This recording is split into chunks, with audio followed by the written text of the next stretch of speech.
Welcoming others. Have you ever felt at home in a place that wasn't your home? Maybe you get that feeling in a church, a coffee shop, or at a friend's house.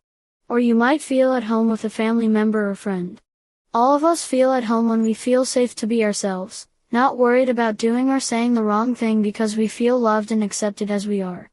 We all want a place to feel at home. Jesus knows this, and that's why he made people feel at home everywhere he went. He did this by taking time to welcome people into his life, listening, showing empathy, and giving them permission to be honest. We call this hospitality.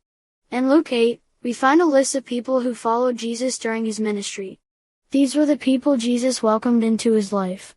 They were flawed people, but Jesus' hospitality turned these different individuals into a kind of family. The 12 were with him, and also some women who had been cured of evil spirits and diseases. Mary, called Magdalene, from whom 7 demons had come out, Joanna the wife of Chuza, the manager of Herod's household, Susanna, and many others. These women were helping to support them out of their own means. Luke 8 1-3 NIV. These people couldn't have been more different. The 12 were from different social classes and came from different backgrounds. They would have had countless opportunities to disagree. But Jesus welcomed each of them, just as they were, into his family. Then there's Mary Magdalene, a woman Jesus freed from spiritual oppression. Despite her rough background, Jesus welcomed her into his inner circle. Finally, let's talk about Joanna. She was the wife of King Herod's household manager. King Herod was no friend of Jesus. In Matthew 14, Herod ordered the execution of Jesus' cousin, John the Baptist. But Jesus welcomed Joanna to be a part of his ministry. Hospitality breaks down social barriers and builds unlikely friendships. Hospitality invites us to be less critical and more curious. It helps people realize their God-given value and potential.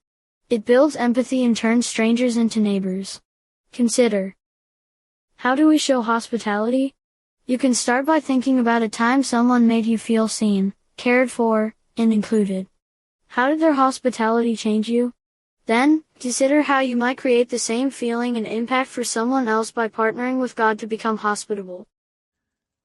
And it came to pass afterward that he went throughout every city and village, preaching and showing the glad tidings of the kingdom of God. And the 12 were with him.